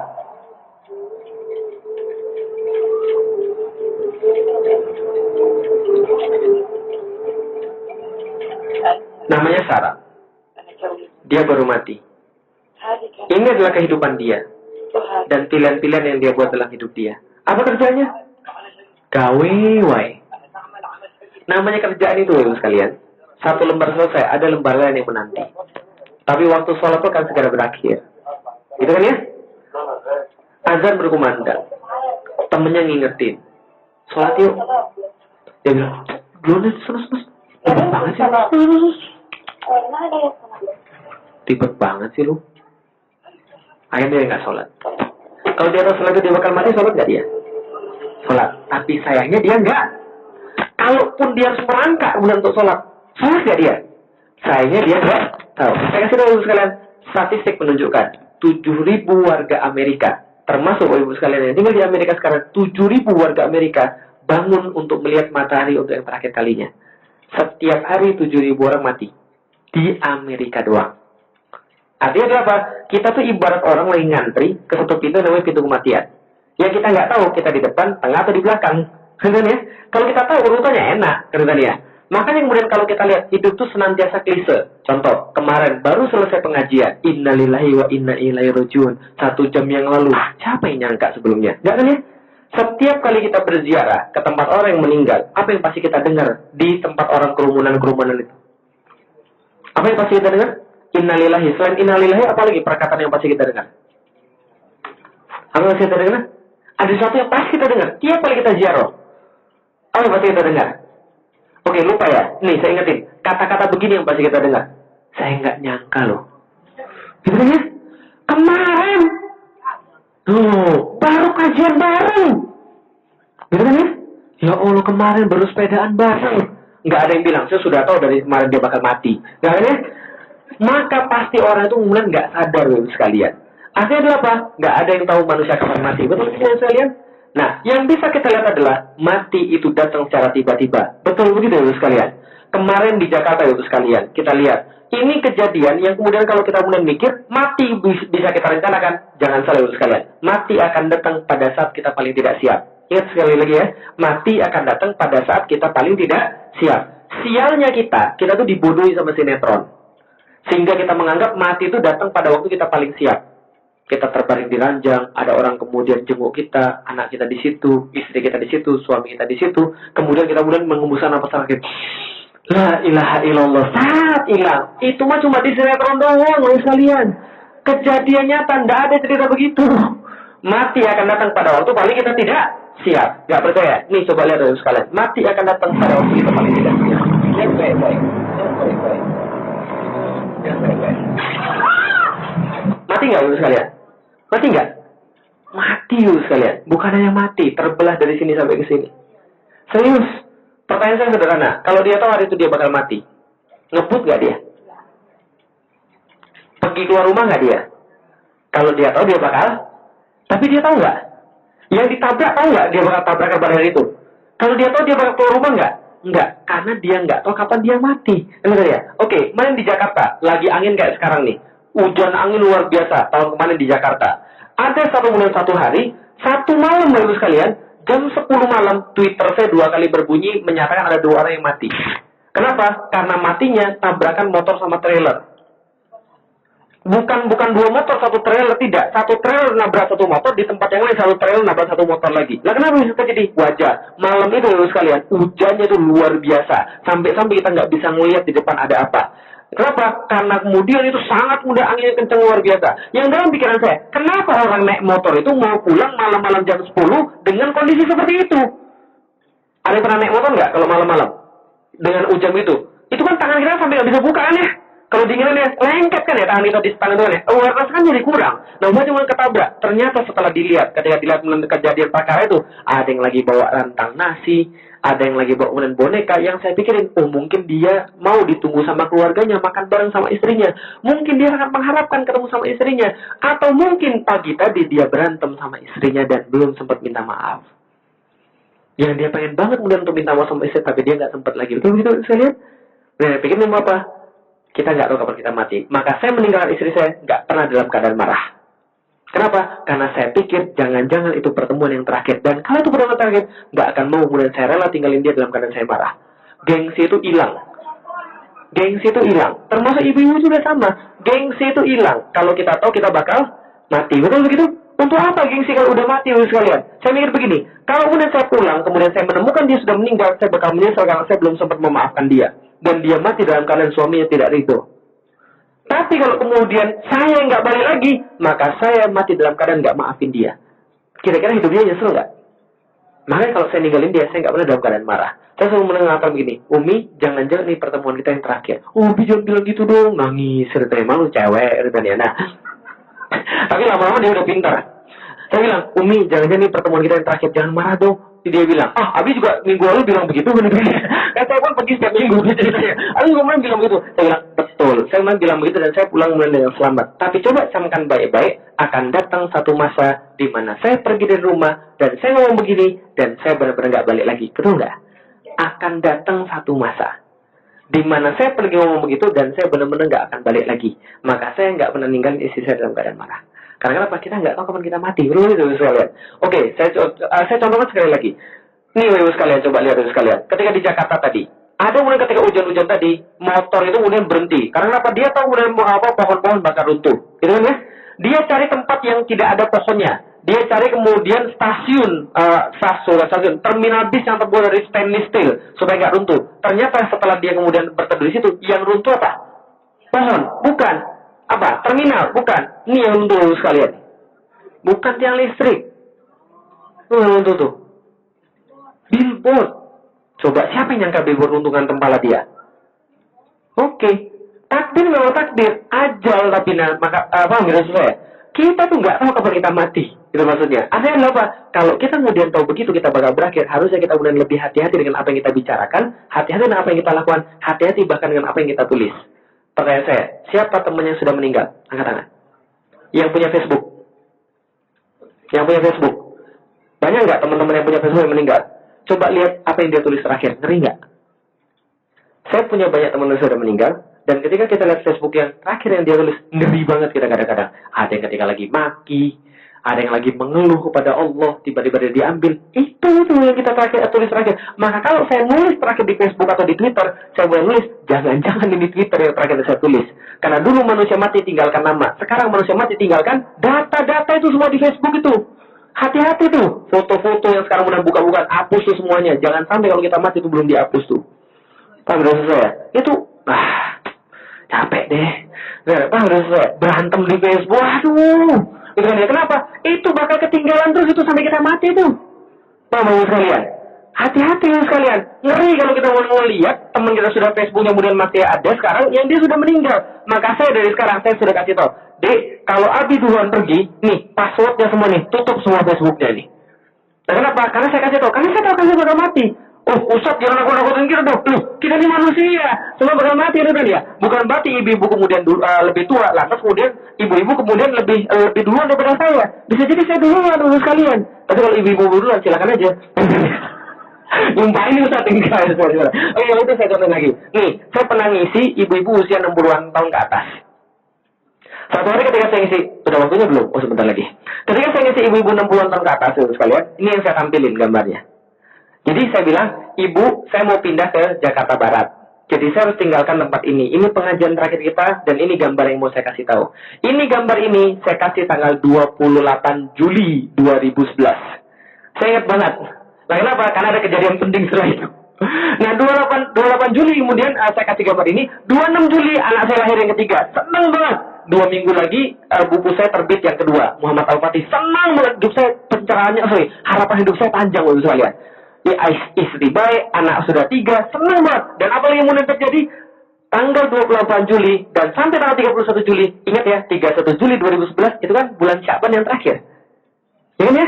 1 Agustus bulan 1 Ramadan. Ini senang banget karena mau Ramadan lagi. Saya bilang sama ibu-ibu, Bu, coba lihat gambar ini. Yang mana yang lilinnya mati duluan? Yang pendek atau panjang? Belum tentu. Kalau ketiup angin? Panjang duluan. Maka saya bilang, ibu-ibu lebih tua belum tentu duluan daripada saya. Bisa jadi saya duluan kalau ketiup angin. Gitu kan ya? Nah, artinya mulai saya bilang, belum tentu ibu-ibu sekalian. Yang panjang bisa jadi duluan daripada yang pendek. Yang pengen saya sampaikan pada ibu-ibu sekalian, saya bilang pada waktu itu, jangan-jangan ini Ramadan yang terakhir. Jangan-jangan ini Ramadan yang terakhir. Kalau ini Ramadan yang terakhir, mau seperti apa kita berbuat? Mau ninggalin anak-anak yang nggak pakai kerudung? Mau kemudian ninggalin suami dalam keadaan tidak ridho? Mau kemudian meninggalkan dunia dalam keadaan nggak bisa baca Quran? Cobalah belajar lagi, jangan nyerah. Walaupun sulit, tetaplah belajar. Tetaplah baca Quran, karena itu dapat pahala. Kalau ini yang terakhir, mau seperti apa Ramadan kita perbuat? Oh, Ustaz jangan nakut-nakutin kita dong. Ustaz nyumpahin kita mati dong. Bukan, saya bilang bukan nyumpahin mati. Tapi coba baik-baik, coba saya bilang sama ibu-ibu tadi. Ibu-ibu kemudian pas Ramadan kemarin, pas ketika Idul Fitri, sholat sama kemudian ibu-ibu yang lain, setelah selesai sholat, ngapain ibu-ibu biasanya? Peluk-pelukan, cium-ciuman, cipika-cipiki, benar begitu? Ada nggak yang tahun kemarin yang dicipika-cipiki sekarang sudah nggak ada lagi? Ada nggak? Banyak. Gitu ya? Saya tahu ibu-ibu yang sudah tua-tua ini, biasanya dia punya catatan. Apa namanya? Buku. Tulisan nama-nama temannya. Ini namanya, nomor teleponnya, ini alamatnya. Dicoret satu persatu. Gitu kan ya? Makanya betul, orang yang sudah tua tuh lebih sadar ibadah. Karena dia tahu dia sebentar lagi tuh.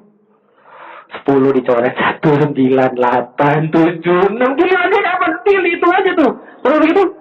Nah, kemudian saya bilang, nah itu yang terjadi. Nah, sekarang jangan-jangan ini Ramadan yang terakhir. Cobalah baik-baik mikir. Jangan-jangan ini Ramadan yang terakhir. Ternyata saya sendiri, ibu sekalian. Tanggal 31, Allah yang ngajarin saya. Pelajaran terbaik dalam hidup saya.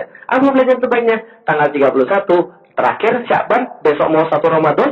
Senangnya luar biasa. Ternyata yang terjadi, pas mau kemudian pergi ngisi kajian sholat subuh, mobil saya kebalik di jalan. Kebalik 2 kali. Saya nggak tahu ceritanya, tapi yang jelas ada truk tiba-tiba di depan saya nggak ngantuk, serius. karena saya sadar 100%. Ketika ada truk depan saya langsung banding sebelah kanan, kemudian nabrak kemudian sebelah kanan, terus guling-guling sebelah kiri, kemudian sampai begini ceritanya. Mobilnya hancur lebur sekalian. Nggak bisa lagi kemudian masuk asuransi. Kenapa? Karena chassisnya rusak. Jadi ibu bisa bayangkan seperti apa kemudian rusaknya kemudian mobilnya itu. Nah, kalau udah jeda. Ketika kecelakaan tuh, hidup saya berjalan lambat tuh bagus sekalian. Mati saya hari ini saya bilang. Anak saya yatim nih saya bilang itu. Istri saya kemudian jadi janda nih saya bilang ini. Mati saya hari ini. Yang saya buat kemudian saya merasa agak ringan apa? Ya, setidaknya ngisi sholat subuh. Nah, ya, jeda. Oke, selesai. Ternyata saya belum mati. Sebelah kanan saya aspal, mobilnya kebalik begini. Sebelah kanan saya aspal, kemudian saya kan nggak bisa buka pintu kan karena bawa aspal kan ya. Saya lihat tangan saya nggak ada yang patah, nggak ada yang patah dulu, kaki saya nggak ada yang patah sama sekali, kepala saya nggak ada yang pecah, saya udah periksa semuanya. Alhamdulillah pakai seatbelt. Nah, kemudian udah keluar, manjat, loncat ke bawah. Orang bawah bilang, Pak, siapa yang mati? Siapa yang mati? Tenang, saya sendiri aja. Tenang, saya sendiri aja. Saya nggak ada luka apa-apa, saya bilang. Saya telepon, minta towing, dan kemudian datang kemudian PJR. Kemudian setelah itu kemudian mereka bilang, Pak, siapa yang terus? Tenang, saya sendirian. Waktu itu mobil saya bawa banyak buku. Buku saya yang pertama, judulnya Beyond the Inspiration. Sekaligus duit hasil jualan. Bertebaran di jalan tol. PJR datang dan bilang, Bapak penulis ya Pak ya? Iya, Alhamdulillah. Pak, boleh saya minta nggak bukunya satu? Ambil. Ambil gitu, Pak, saya sama teman saya berdua, Pak, boleh nggak saya minta 2? Ambil. Polisi, Pak, saya minta 5, Pak. Ambil. Jadi, kenapa? Mendadak semuanya jadi nggak berharga. Duit jadi nggak ada harganya. Jabatan nggak ada harganya. Istri dan anak di rumah mendadak nggak ada harganya. Paham nggak sekalian? Jadi saya benar-benar ngerti ketika Allah mengatakan ayat, ketika suatu hari di mana anak lari dari ibunya, ibu lari daripada anaknya, bapak nggak mikirin anaknya, ibu nggak nyari siapa anaknya, karena dia sudah sibuk dengan urusan masing-masing. Paham nggak sekalian? Saya mulai sadar, kenapa? Ternyata ada yang lebih penting daripada duit, jabatan, harta, dan segala-galanya. Mendadak sadar sekalian. Maka itu Ramadan yang terbaik dalam hidup saya. Karena kenapa? Karena kita merasa benar kita bakal mati. Yang saya bilang apa? Allah seolah-olah ngasih begini. Bisa aja kamu tuh diambil kemarin tuh semuanya itu. Nggak ada gunanya kamu nulis berapa buku. Nggak ada gunanya kamu sudah pernah pergi kemana-mana aja. Nggak ada gunanya kemarin duit yang sudah kamu kumpulkan kalau kamu mati kemarin. Berarti kamu sekarang dikasih injury time. Nah, maksudnya? Berarti Allah pengen ngasih tahu saya bahwa saya kasih tahu, hidupmu itu semua milik saya. Dan bisa saya ambil kapan saja. Jadi jangan merasa kemudian kamu yang punya hidup itu. Sehingga kamu bisa gunakan sekendakmu saja.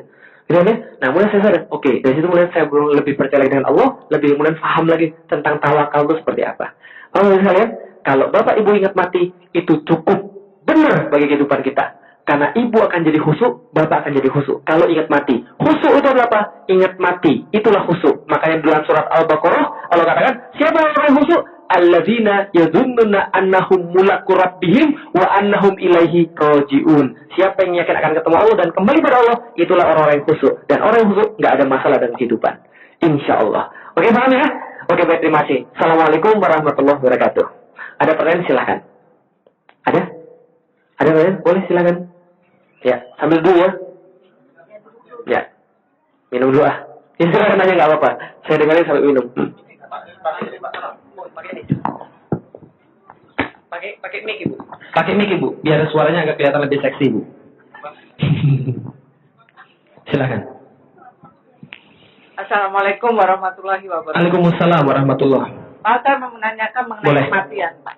Kalau orang Islam ada bedanya nggak, Pak? Misalnya mau orang yang taat beragama sama yang enggak, ada ciri-cirinya nggak dalam menghadapi kematian? Ya. Assalamualaikum warahmatullahi wabarakatuh. Sakaratul mautnya maksudnya. Tanda-tanda. Ya. Tanda-tanda orangnya. Sebentar, jangan lihat lama-lama deh, malu. Nah, tanda-tanda orang yang kemudian meninggal, dia baik ataupun dia jahat, itu nggak ada tanda-tandanya. Bisa jadi sakaratul mautnya orang kafir, itu enak. Bisa jadi sakaratul mautnya orang muslim kelihatan nggak enak. Keren ya? Mohon maaf, kayak almarhum Uji kemarin. Meninggalnya dengan cara apa? Tabrakan. Di antara orang-orang yang lain, tabrakan nggak bagus. Tapi insya Allah kita doakan beliau amal solehnya banyak. Gitu kan ya? Berarti kemudian insya Allah kemudian meninggalnya bagus. Kan ya? Nah, tapi kemudian ada orang yang kemudian ketika kemudian dia meninggal, dia bukan muslim, tapi meninggalnya kayaknya enak. Tapi kita kan nggak tahu apa yang dia rasain. Gitu kan ya? Yang jelas, yang ada bedanya bukan pas matinya. Yang ada bedanya pas hidupnya. Apa bedanya? Kata Rasul, kata Rasul, ad-dunya sijnul mu'minin wa jannatul kafirin. Dunia itu adalah penjara bagi orang-orang yang mukmin dan surga bagi orang-orang yang kafir. Maksudnya apa? Orang mukmin walaupun hidupnya enak di dunia, hartanya bergelimpang banyak, tapi dia nggak betah hidup di dunia. Kenapa? Karena dia tahu itu bukan kampung halaman dia. Nanti besok akan kita bahas, ada materinya. Nah, sedangkan orang kafir dia merasa dunia itu adalah dunianya. Dunia itu adalah surganya, maka dia takut mati. Jadi beda orang mukmin dan orang kafir adalah orang mukmin nggak takut mati. Betul. Kenapa kita nggak takut mati tahu? Betul.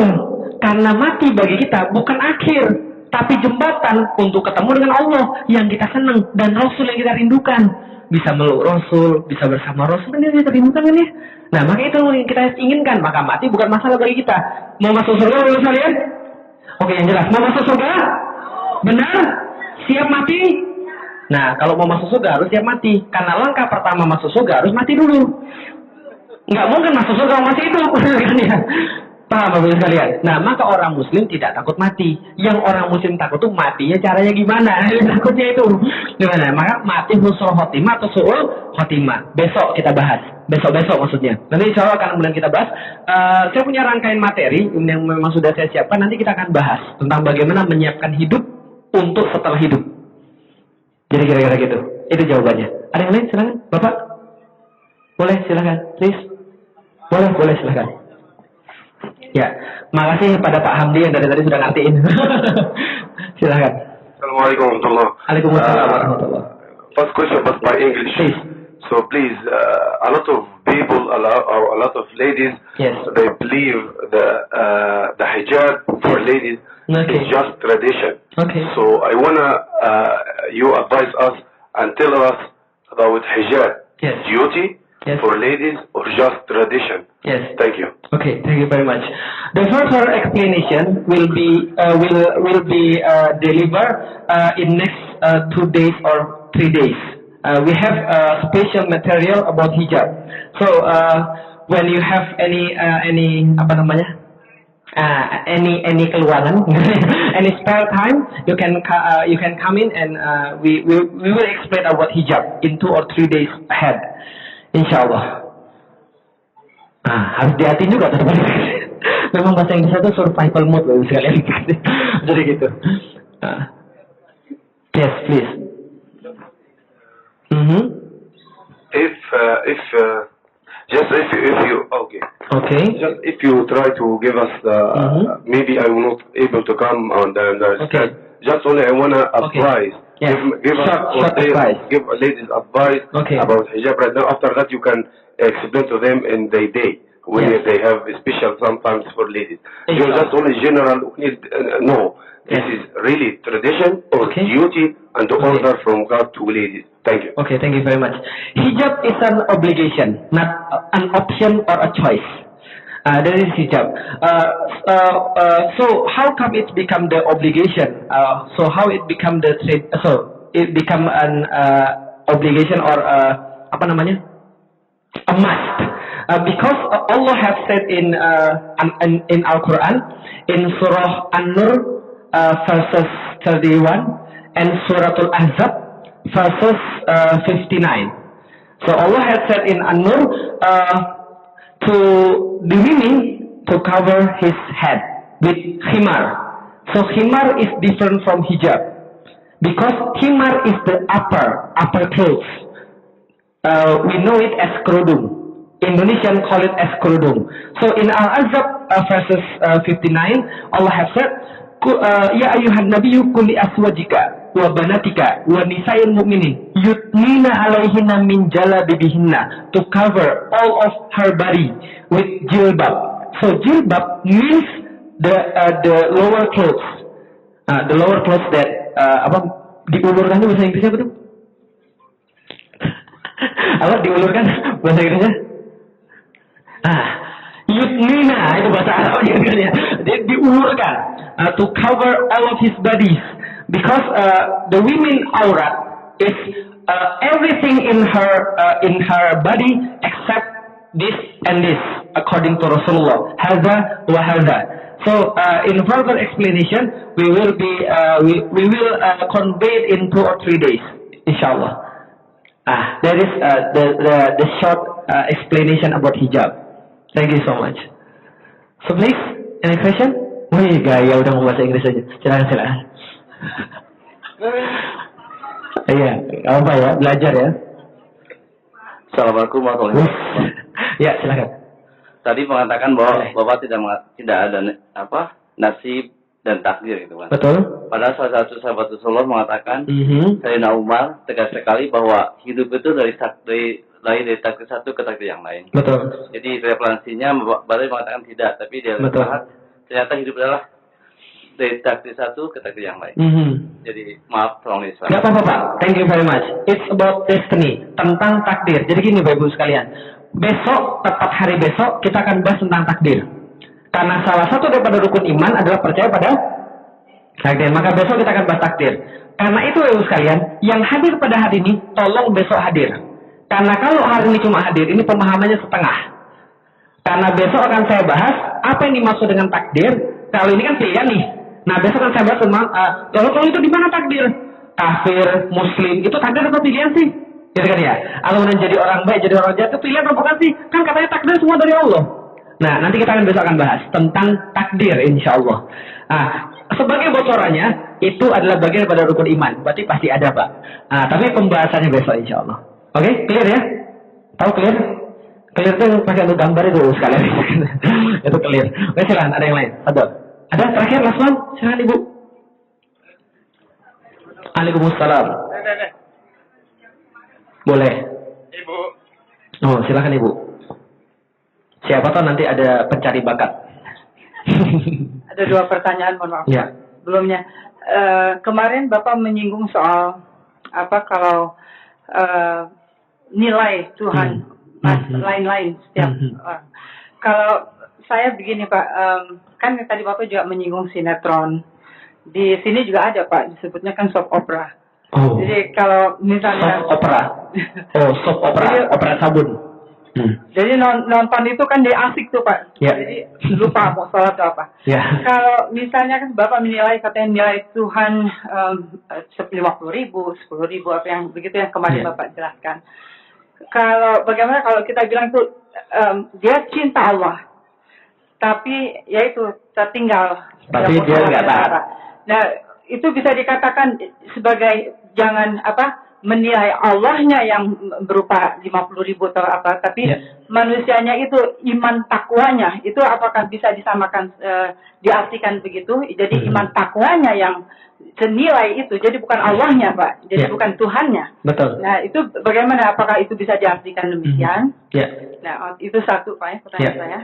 Yang kedua banyak sekali Pak pemakaian bracelet atau pendant. They call rechargeable life. Yes. Itu ya kalau ada orang yang bisa mempercayai bahwa itu akan membuat seseorang itu menjadi menggunakan pendant atau apa.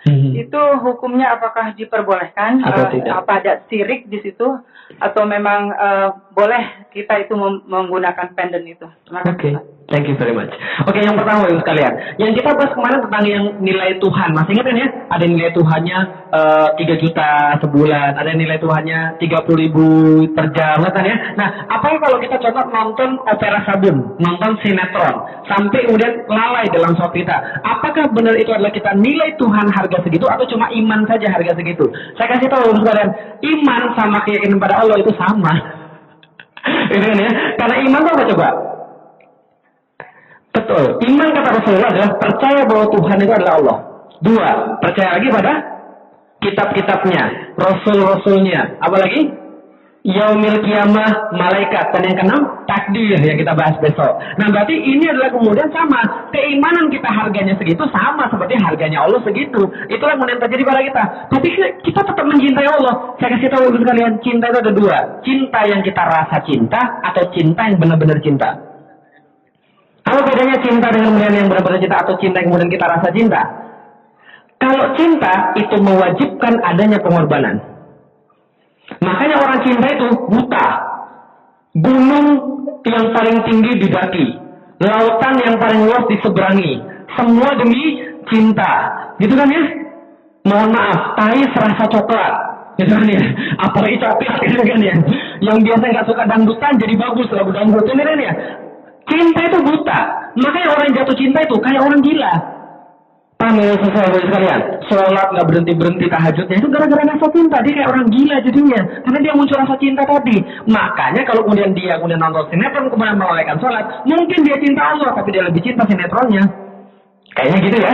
Nah makanya jangan begitu gitu. Nah lah kenapa? Tapi siapa yang mencinta Allah? Saya kasih tahu sekalian. Ini ingat baik-baik ya. Saya kasih tahu ingat baik-baik. Cinta itu sekuat apa? Tergantung Anda habiskan berapa banyak waktu di situ. Jadi bukan kita cinta karena itu kita pengen lama-lama, tidak. Kita lama-lama karena itu kita jadi cinta. Nanti besok ada materinya, judulnya How to Master Your Habit.